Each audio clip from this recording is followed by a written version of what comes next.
Everyone, welcome to ERMPL training programme. तो last day को हम लोग अकाउंट्स पॉलिसी मतलब कि डे 2 कंप्लीट किए थे। तो आज हम लोग शुरू करने वाले हैं हमारा जो चैप्टर में था, हमारा जो सिलेबस में था, डे 3 फाइनेंस पॉलिसी।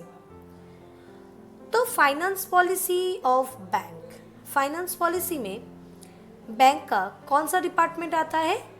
बैंक का लोन डिपार्टमेंट आता है। तो व्हाट इज लोन? पहले ये हम लोग जानेंगे कि लोन क्या होता है। तो loan is an one kind of financial product in which customer can get financial support from any bank और non banking financial company. Loan एक one kind of financial product है जिससे लेने के बाद कस्टमर को फाइनेंशियल सपोर्ट मिलेगा। और ये लोन कस्टमर कहाँ से मिलेगा? लोन कस्टमर को कहाँ से मिलेगा? Any bank and any non banking financial company से। बहुत सारा माइक्रो फाइनेंस कंपनी है, आप सब लोग जानते हो कि बहुत सारा माइक्रो फाइनेंस कंपनी है जो लोन प्रोवाइड करते हैं। तो ये लोन लेने के बाद कस्टमर को ये लोन मिल जाने के बाद उस लोन का इंटरेस्ट समेत कस्टमर को रिटर्न भी करना पड़ता है एक फिक्स ड्यूरेशन के अंदर। तो बेसिकली हम लोग ये जाने थे कि जो लोन है बैंक में, जो लोन डिपार्टमेंट होता है वो बेसिकली दो डिपार्टमेंट होता है। एक होता है अनसिक्योर लोन एंड दूसरा होता है सिक्योर लोन। तो अनसिक्योर लोन क्या है? पहले हम लोग ये जानेंगे कि अनसिक्योर लोन क्या होता है। तो अनसिक्योर लोन है without mortgage bank will never demand any property as a mortgage. मतलब कि विदाउट मॉर्गेज बैंक ये लोन देने के लिए कोई भी प्रॉपर्टी या फिर एसेट को गिरवी नहीं रखेगा। विदाउट मॉर्गेज आपको लोन मिल जाएगा सिर्फ डॉक्यूमेंट्स के ऊपर डिपेंड करके। तो ये अनसिक्योर लोन के अंदर कौन सा लोन आता है? नंबर 1 है पर्सनल लोन, नंबर 2 है एजुकेशन लोन एंड नंबर 3 है कंज्यूमर लोन। हम लोग इंडिविजुअली इस सब लोन के बारे में पढ़ेंगे। हमारा नेक्स्ट जो लोन है वो है सिक्योर लोन। सिक्योर लोन क्या होता है? अनसिक्योर लोन का उल्टा ही होता है सिक्योर लोन। जैसे कि with mortgage bank will always demand any property और एसेट एज ए मॉर्गेज। मतलब कि ये सब लोन लेने के लिए आपको कोई ना कोई प्रॉपर्टी बैंक के पास मॉर्गेज में रखना पड़ेगा, गिरवी रखना पड़ेगा, क्योंकि ये सारे लोन का अमाउंट थोड़ा ज़्यादा होता है। तो ये सिक्योर लोन के अंदर कौन सा लोन आता है? नंबर 1 है होम लोन, आप सब लोग जानते हो होम लोन। नंबर 2 है बिजनेस लोन, नंबर 3 है vehicle loan, gold loan, agriculture loan. ये सारा का सारा जो लोन है ये सब लोन आता है सिक्योर लोन के अंदर। ये सारा का सारा लोन लेने के लिए कस्टमर को कोई ना कोई प्रॉपर्टी या फिर एसेट को बैंक के पास मॉर्गेज में रखना पड़ेगा, क्योंकि ये सब लोन लेने के लिए कस्टमर 1-2 लाख का तो लोन नहीं लेता है। होम लोन लेने के लिए, बिजनेस लोन लेने के लिए कस्टमर बड़ा लोन लेता है। तो इसलिए इसको सिक्योर प्रोसेस में ही दिया जाता है। हम लोग इसमें और भी 3 लोन के बारे में पढ़ेंगे, जैसे कि loan against life insurance, loan against fixed deposit and loan against public provident fund. ये सारा आता है सिक्योर लोन के अंदर। तो जब एक कस्टमर बैंक में फर्स्ट टाइम के लिए आता है तो लोन का रिक्वायरमेंट लेके आता है, तो कस्टमर को हम लोग क्या करते हैं कि पहले हम लोगों को देखना पड़ता है कि वो लोन के लिए एलिजिबल है कि नहीं।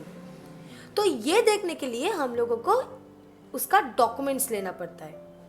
तो बेसिकली 2 टाइप्स का कस्टमर बैंक में आता है। जो किसी ऑर्गेनाइजेशन में काम करता है, वो हो सकता है गवर्नमेंट सर्विस हो या फिर प्राइवेट सर्विस हो, तो फॉर सैलरीड पर्सन होता है वो। और दूसरा है सेल्फ एम्प्लॉयड, जो किसी ऑर्गेनाइजेशन में काम नहीं करता है मगर जिसका खुद का बिजनेस होता है। ये 2 टाइप का कस्टमर बैंक में आता है। तो पहले देखो फॉर सैलरीड पर्सन, जो सैलरीड पर्सन बैंक में आएगा उनसे हम लोगों को कौन सा डॉक्यूमेंट्स लेना पड़ेगा। नंबर 1 है last 3 to 6 month salary slip, 3 से 6 महीना का सैलरी स्लिप लेना पड़ेगा। नंबर 2 है last 6 month bank statement of savings account and salary account, दोनों का ही 6 मंथ्स का स्टेटमेंट लेना पड़ेगा। और नेक्स्ट है केवाईसी ऑफ एप्लीकेंट एंड को एप्लीकेंट। केवाईसी का फुल फॉर्म तो आप सब लोगों को पता है, नो योर कस्टमर। तो कस्टमर को जानने के लिए हम लोगों को क्या क्या लेना पड़ता है, पैन कार्ड, आधार कार्ड, वोटर कार्ड इसमें नहीं लगता है, utility bill and colour passport size photo. अब यूटिलिटी बिल के अंदर आप इलेक्ट्रिसिटी बिल दिखा सकते हो या फिर टैक्स का बिल भी दिखा सकते हो। ये हुआ जो सैलरीड पर्सन है उनके लिए। और जो सेल्फ एम्प्लॉयड है उनसे हम लोगों को कौन सा डॉक्यूमेंट्स लेना पड़ेगा। नंबर 1 है last 3 years income tax return file, क्योंकि वो बिजनेसमैन है, बिजनेस करते हैं, तो बिजनेस के लिए तो टैक्स तो ज़रूर भरेगा कस्टमर, तो उसका इनकम टैक्स का जो रिटर्न फाइल है वो 3 साल का लेना पड़ेगा। और क्या लेना पड़ेगा, last 6 month bank statement of current account. आप सब लोग जानते हो कि जो बिजनेस करते हैं उनके करेंट अकाउंट का, तो करेंट अकाउंट तो खोल ही लेते हैं वो, तो उसका 6 मंथ का बैंक स्टेटमेंट करेंट अकाउंट का लगेगा। Next same KYC of applicant and को एप्लीकेंट। केवाईसी में क्या क्या लेना पड़ेगा, वही same documents, pan card, Aadhaar card, utility bill and colour passport size photo. ये चारों डॉक्यूमेंट्स लेना पड़ेगा देखने के लिए क्या वो लोन के लिए एलिजिबल है कि नहीं। इसके बाद आता है लोन रिपेमेंट प्रोसेस। एक कॉमन क्वेश्चन, जब कस्टमर बैंक में आते हैं कॉमन क्वेश्चन पूछते हैं कि अच्छा सर, अगर मैं 1 लाख का लोन लेता हूँ तो मुझे कितना करके ईएमआई भरना पड़ेगा। ये कॉमन क्वेश्चन है कस्टमर का। तो अगर ये क्वेश्चन आपके पास आता है तो आपको कैसे इसका जवाब देना पड़ेगा, कैसे इसका रिप्लाई देना पड़ेगा, कैलकुलेशन करके हम लोगों को इसका रिप्लाई करना पड़ता है। तो सपोज अगर लोन अमाउंट कस्टमर का 1 लाख है और सपोज आपके बैंक में उस time per annum interest rate है 10%, तो 1 लाख का 10% कितना होता है, 10,000। ये होगा पर ईयर इंटरेस्ट। तो अभी बैंक का आपका ड्यूरेशन है 3 साल, मतलब कि जो वो अगर लोन लेता है तो उसका ड्यूरेशन होगा 3 साल। तो 3 साल का मतलब कितना महीना होता है, 36 महीना होता है, 36 मंथ होता है। तो total interest amount for 3 years, 3 साल में कस्टमर को कितना इंटरेस्ट भरना पड़ेगा, 10,000 करके। अगर 1 साल में अगर इंटरेस्ट भरना पड़ता है 10,000, तो 3 साल में कितना भरना पड़ेगा, 10,000 इंटू 3 यानी कि 30,000, 30,000। तो कुल मिला के कितना भरना पड़ेगा कस्टमर को, total amount customer have to pay. उसका प्रिंसिपल अमाउंट था 1 लाख और इंटरेस्ट जोड़ के हुआ 1,30,000। तो 3 साल में कस्टमर को देना पड़ेगा 1 लाख के ऊपर 1,30,000। तो कस्टमर तो पूछा था मुझे ईएमआई कितना करके भरना पड़ेगा। तो अभी हम लोग अगर ईएमआई में कैलकुलेशन करते हैं तो 1,30,000 को 36 मंथ से हम लोग डिवाइड कर देंगे, क्योंकि 3 साल का मतलब होता है 36 मंथ। ईएमआई मतलब इक्वेटेड मंथली इंस्टॉलमेंट, मतलब मंथली में कस्टमर को कितना देना पड़ेगा। तो मंथली अगर हम लोग कैलकुलेशन करते हैं तो मंथली महीना को लेकर ही हम लोगों को कैलकुलेशन करना पड़ेगा। तो 1,30,000 के अगर हम लोग 36 से डिवाइड कर देते हैं तो हमारा इक्वेशन आता है 3,611। तो पर मंथ कस्टमर को ये अमाउंट, ये ईएमआई भरना पड़ेगा। ओके, अब हम लोग करेंगे हमारा जो नेक्स्ट जो टॉपिक है वो है अनसिक्योर्ड लोन का। नंबर 1 था पर्सनल लोन। अब हम लोग सारा का सारा लोन के बारे में इंडिविजुअली डिस्कस करेंगे। आज हम लोग सिर्फ अनसिक्योर्ड लोन जो है उसी पार्ट को लेकर ही डिस्कस करेंगे। नेक्स्ट दिन हम लोग सिक्योर्ड लोन के बारे में डिस्कस करेंगे। तो अनसिक्योर्ड लोन में आता है नंबर 1 पर्सनल लोन। तो पर्सनल लोन क्या है? Basically personal loan does not need any specific reason to get a loan. Personal loan लेने के लिए कोई भी स्पेसिफिक रीजन नहीं होता है, फिर भी but some purpose already mention in banks. फिर भी कुछ पर्पसेस ऐसा होता है जो ऑलरेडी बैंक में मेंशन रहता है। तो क्या क्या वो पर्पसेस है, कौन सा पर्पस के लिए कस्टमर ये पर्सनल लोन ले सकता है? तो देखो, नेक्स्ट हमारा हेडलाइन है पर्पस ऑफ पर्सनल लोन। तो इसके अंदर आप देख सकते हो नंबर 1 है इमरजेंसी मेडिकल पर्पस। अगर कोई कस्टमर का कोई हेल्थ इंश्योरेंस नहीं है, कोई मेडिक्लेम नहीं है, तो अगर उसको इमरजेंसी पर्पस के लिए पैसा का ज़रूरत पड़े तो वो क्या करेगा? तो उस टाइम वो इमरजेंसी मेडिकल पर्पस के लिए ये पर्सनल लोन ले सकता है। नेक्स्ट पर्पस क्या है? Education purpose. अब आप लोगों के दिमाग में ये क्वेश्चन आ रहा है कि अच्छा एजुकेशन पर्पस के लिए तो एजुकेशन लोन है, तो फिर कस्टमर एजुकेशन पर्पस के लिए एजुकेशन लोन ही लेगा, पर्सनल लोन क्यों लेगा?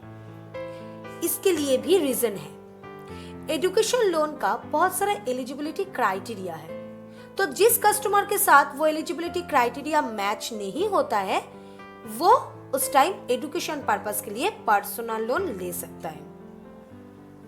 तो एजुकेशन पर्पस के लिए ही पर्सनल लोन लिया जाता है। नेक्स्ट है tour and travel purpose. Tour and travel purpose के लिए भी बहुत सारा लोग पर्सनल लोन लेता है। तो जो लोग ट्रैवल एजेंसी बुक करके घूमने जाते हैं, ट्रैवल करने के लिए जाते हैं, एट अ टाइम अगर उसके पास पैसा उतना अरेंज नहीं होता है तो वो क्या करेगा? उस टाइम वो पर्सनल लोन लेके ही घूमने जाएगा। नेक्स्ट है वेडिंग पर्पस। वेडिंग पर्पस के लिए तो मैक्सिमम लोग ही लोन लेता है ना? शादी ब्याह के लिए लोन लिया जाता है। तो पर्सनल लोन लेने के लिए भी बहुत सारा एलिजिबिलिटी क्राइटेरिया है। तो अगर कस्टमर के साथ ये क्राइटेरिया मैच होता है तो कस्टमर ये लोन ले सकता है। जैसे कि नंबर 1 देखो, applicant must have good source of income. तो जो ये पर्सनल लोन के लिए अप्लाई कर रहा है उसका जो सोर्स ऑफ इनकम है वो अच्छा होना चाहिए, मिनिमम 15,000 तो होना ही चाहिए, तो ही वो ये पर्सनल लोन के लिए अप्लाई कर सकता है।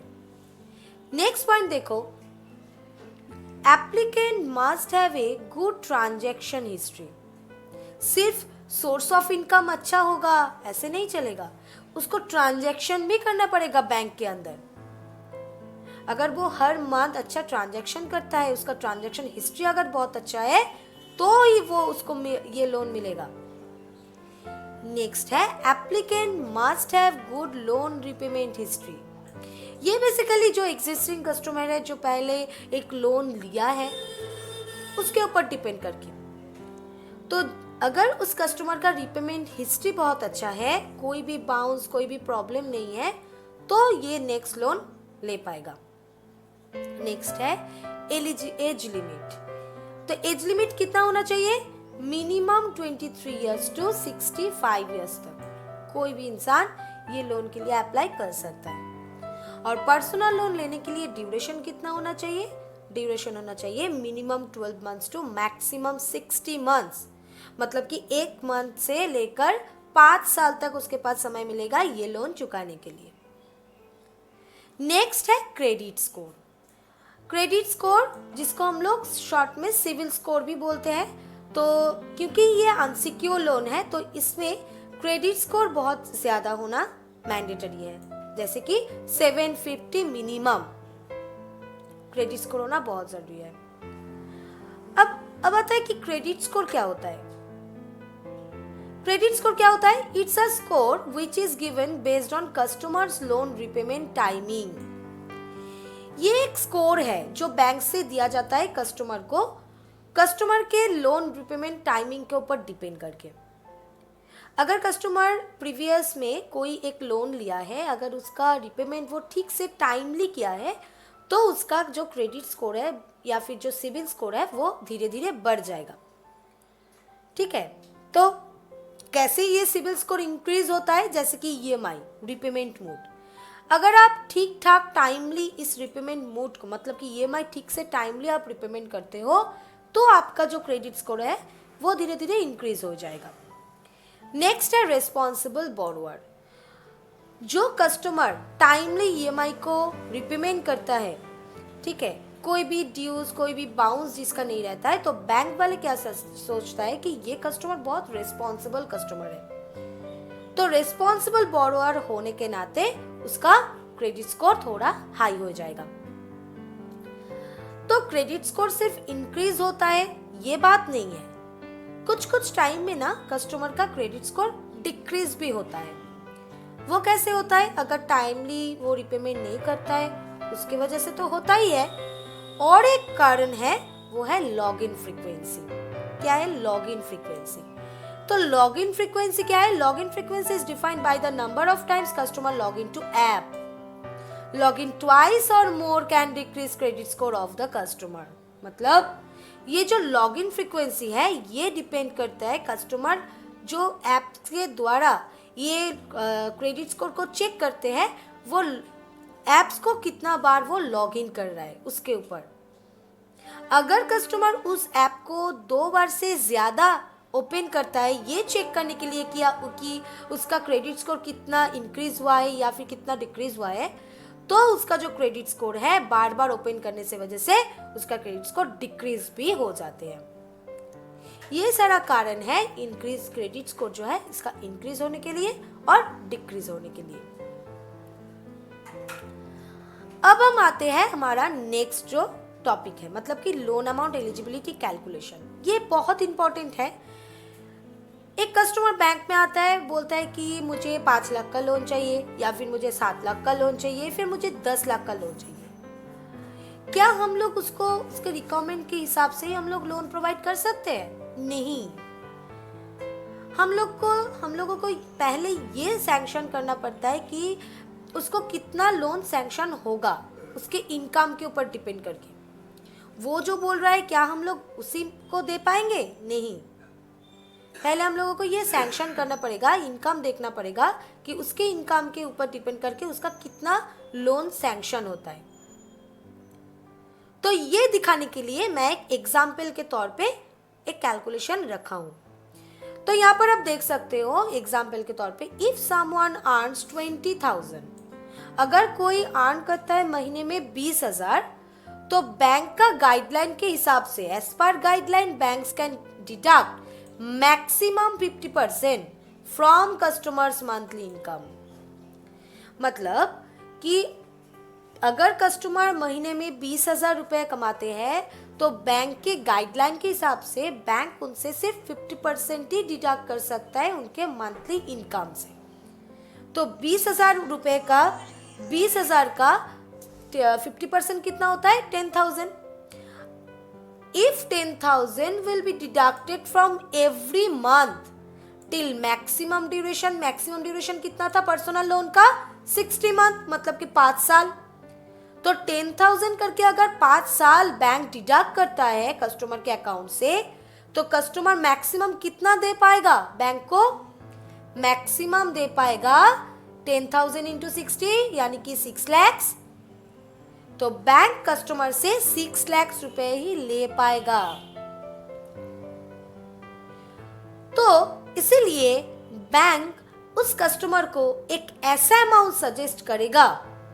So bank will offer such an amount which is less than 6 lakh including interest. तो बैंक उस कस्टमर को एक ऐसा अमाउंट सजेस्ट करेगा जिसके साथ इंटरेस्ट को जोड़ के, इंक्लूडिंग इंटरेस्ट को जोड़ के वो 6 लाख ही हो या फिर 6 लाख से कम हो। अब अगर हम लोग देखते हैं कि 6 लाख तो बैंक कस्टमर से हम लोग ले पाएंगे, 6 लाख कस्टमर दे पाएगा, तो चलो कस्टमर को 6 लाख ही रुपए दे देते हैं। तो उसके साथ तो इंटरेस्ट भी जोड़ा जाएगा ना। तो अगर इंटरेस्ट जोड़ के हम लोग हिसाब करते हैं तो देखते हैं 6 लाख से ज्यादा हो जा रहा है, तो कस्टमर तो नहीं दे पाएगा। तो इसीलिए बैंक एक ऐसा अमाउंट कस्टमर को देगा जिसके साथ इंटरेस्ट को जोड़ के 6 लाख ही हो या फिर 6 लाख से कम हो, ताकि कस्टमर अच्छी तरह से उसका लोन का रिपेमेंट कर सके। और पर्सनल लोन का रेट ऑफ इंटरेस्ट कितना होता है? पर्सनल लोन का रेट ऑफ इंटरेस्ट होता है मिनिमम 10% टू 14% तक, बट ये बैंक टू बैंक वेरिएंट है। सभी बैंक में एक जैसा इंटरेस्ट रेट नहीं रहता है। तो ये हुआ हमारा पर्सनल लोन। अभी हम लोगों का जो नेक्स्ट लोन है वो है एजुकेशन लोन।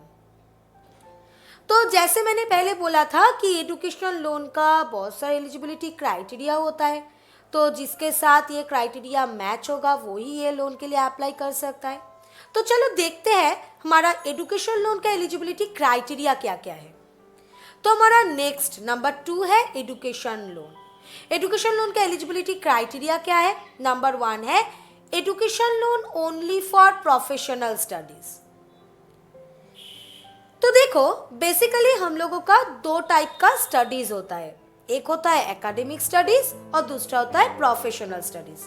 एकेडमिक स्टडीज कौन सा है, जैसे कि बीए, एमए, बीएससी, एमएससी, ठीक है, जिससे हम लोगों को सिर्फ डिग्रियां मिले था। और प्रोफेशनल स्टडीज क्या है, जैसे कि एमबीए, बीबीए, कोई कंप्यूटर का कोई डिप्लोमा कोर्स, ठीक है, जिससे हम लोगों को सिर्फ डिग्रियां नहीं मिलते हैं, हम लोगों को एक प्लेसमेंट भी मिलते हैं वहां से। तो एजुकेशन लोन दिया जाता है सिर्फ प्रोफेशनल स्टडीज के लिए। और ये स्टडीज के लिए मिनिमम क्वालिफिकेशन कितना होना चाहिए, मिनिमम क्वालिफिकेशन होना चाहिए हायर सेकेंडरी। और एज लिमिट कितना होना चाहिए, मिनिमम 18 इयर्स टू 45 इयर्स। इसके लिए एप्लीकेंट कौन होगा, जो स्टूडेंट होगा वो ही होगा एप्लीकेंट।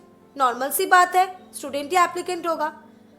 मगर इसमें पेरेंट्स या फिर हस्बैंड एज ए को एप्लीकेंट, मतलब कि इस लोन के लिए, पर्टिकुलरली ये लोन के लिए ना, को एप्लीकेंट रखना बहुत ही इंपॉर्टेंट है, मैंडेटरी है। अब हम लोग देखेंगे कि लोन अमाउंट कितना हो सकता है, जो कस्टमर होगा, जो एप्लीकेंट होगा, उसको कितना लोन मिल सकता है एजुकेशन लोन से।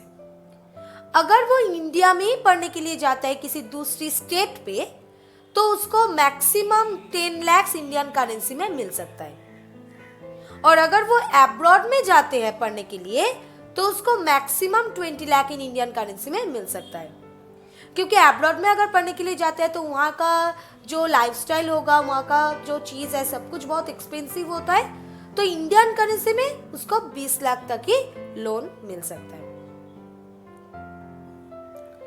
नेक्स्ट पॉइंट है loan amount 4 lakh to 7.5 lakh any third party as a guarantor.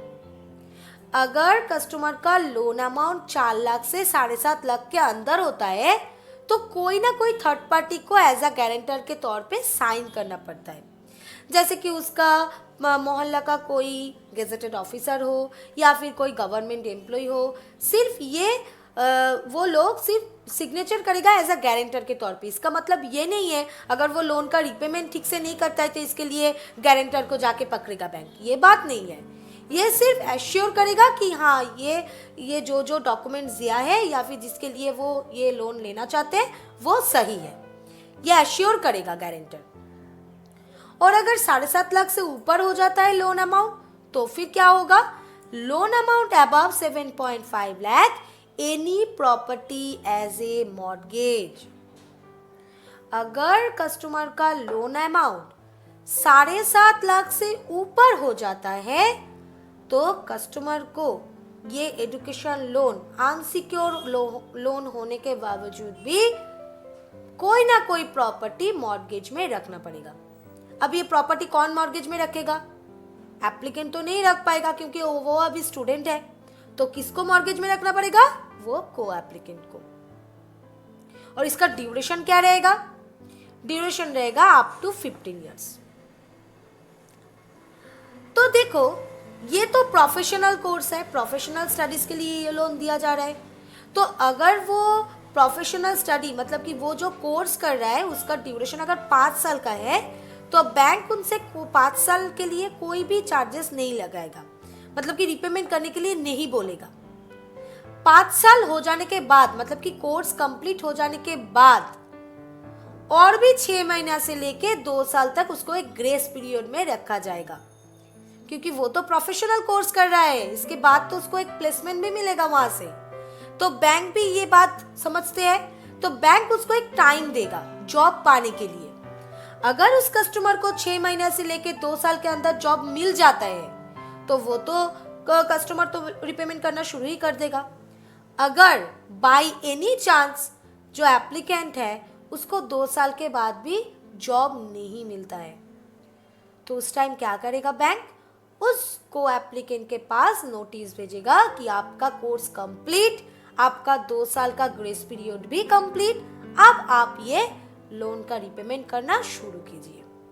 तो उसी टाइम से लेकर 15 इयर्स तक समय मिलेगा ये एजुकेशन लोन चुकाने के लिए। अब ये क्वेश्चन आता है कि एजुकेशन लोन क्या कस्टमर के अकाउंट में दिया जाएगा, कस्टमर के हाथ में दिया जाएगा? नहीं, एजुकेशन लोन का जितना भी अमाउंट है वो डायरेक्टली जो कॉलेज या फिर ऑर्गेनाइजेशन में कस्टमर पढ़ने के लिए गया है, एप्लीकेंट पढ़ने के लिए गया है, उसी ऑर्गेनाइजेशन के अकाउंट में दिया जाता है। तो एजुकेशन लोन से क्या क्या कवर होता है? सिर्फ कोर्स का फीस ही कवर नहीं होता है, और भी अदर्स चार्जेस है जो एजुकेशन लोन कवर करते हैं, जैसे कि 100% amount of course fee including other charges. Course fee तो 100% देगा ही, उसके साथ अदर चार्जेस जैसे कि लाइब्रेरी फीस, लेबोरेटरी फीस, ये भी एजुकेशन लोन से कवर होता है। नेक्स्ट है एकोमोडेशन एंड स्टडी मटेरियल। अगर एप्लीकेंट किसी जगह पे पढ़ने के लिए गए हैं तो वहाँ पर तो वो किसी जगह पे रहेगा ना, रह के पढ़ाई करेगा, तो वहाँ पर एकोमोडेशन का जो रेंट होगा और स्टडी मटेरियल का जो पैसा होगा वो भी एजुकेशन लोन से ही कवर होगा। और कोई अगर बाहर पढ़ने के लिए जाते हैं, अब्रॉड में अगर पढ़ने के लिए जाते हैं, तो जाने आने के जो खर्चा, ट्रैवलिंग अलाउंसेस, वो भी ये एजुकेशन लोन से ही कवर हो जाएगा। तो एजुकेशन लोन टोटल एजुकेशन में जितना भी खर्चा है वो टोटल अमाउंट को कवर करता है। अब आता है एजुकेशन लोन का रेट ऑफ इंटरेस्ट कितना आता है? रेट ऑफ इंटरेस्ट होता है 8 to 9% तक, बट ये बैंक टू बैंक वेरिएंट है, ठीक है। तो एजुकेशन लोन बस इतना तक ही। नेक्स्ट हमारा जो लोन है वो है कंज्यूमर लोन। कंज्यूमर लोन का भी एलिजिबल क्राइटेरिया है। कंज्यूमर लोन किस पर्पस के लिए दिया जाता है? तो नंबर 1 है consumer loan only for product purchase purpose, जैसे कि TV, refrigerator, AC, mobile, laptop etcetera, ठीक है। सिर्फ इलेक्ट्रॉनिक गैजेट ही कस्टमर नहीं खरीद सकता है, नहीं परचेस कर सकते एजुकेशन कंज्यूमर लोन लेके। ब्रांडेड फर्नीचर खरीदने के लिए, ब्रांडेड गारमेंट्स खरीदने के लिए, या फिर ब्रांडेड ज्वेलरी खरीदने के लिए भी ये कंज्यूमर लोन हेल्प करता है। कंज्यूमर लोन कस्टमर को मिलते हैं। तो consumer loan only for product purchase purpose, consumer loan दिया जाता है सिर्फ प्रोडक्ट परचेस के लिए ही। अब आता है कि कंज्यूमर लोन कौन सा कंपनी प्रोवाइड करते हैं। Consumer loan given by any bank and any NBFC company based on customer source of income. तो कस्टमर का सोर्स ऑफ इनकम के ऊपर डिपेंड करके ही any private bank and any NBFC company का मतलब नॉन बैंकिंग फाइनेंशियल कंपनी जितना भी है वो ये कंज्यूमर लोन प्रोवाइड करते हैं। तो कंज्यूमर लोन के लिए क्रेडिट स्कोर कितना रहता है? क्रेडिट स्कोर रहता है 650, मिनिमम 650 अगर होगा तो कस्टमर को ये लोन मिल जाएगा। और एज लिमिट कितना होना चाहिए? मिनिमम 18 ईयर्स से ज्यादा। 18 ईयर्स अगर जिसका जो कस्टमर का हो जाएगा तो वो ये कंज्यूमर लोन के लिए अप्लाई कर सकता है। इसका जो रेट ऑफ इंटरेस्ट है ये थोड़ा सा ज्यादा है, वो कितना होता है? 25% to 30%, but bank to bank variant, ठीक है। और इसका जो ड्यूरेशन है वो ड्यूरेशन है 3 महीना से लेके minimum 3 months to maximum 36 month, यह है ड्यूरेशन। तो कंज्यूमर लोन बहुत ही छोटा सा एक टॉपिक था कंज्यूमर लोन, तो ये हुआ कंप्लीट। तो आज का जो टॉपिक था हमारा अनसिक्योर लोन फाइनेंस पॉलिसी में अनसिक्योर लोन, तो वो हुआ कंप्लीट। तो नेक्स्ट दिन हम लोग करेंगे सिक्योर लोन फाइनेंस पॉलिसी में सिक्योर लोन, जिसमें हम लोग होम लोन के बारे में पढ़ेंगे, बिजनेस लोन के बारे में पढ़ेंगे, व्हीकल लोन के बारे में, गोल्ड लोन के बारे में पढ़ेंगे, ठीक है। तो आज के लिए बस इतना तक ही, मिलते हैं नेक्स्ट क्लास में। Okay, tata bye bye.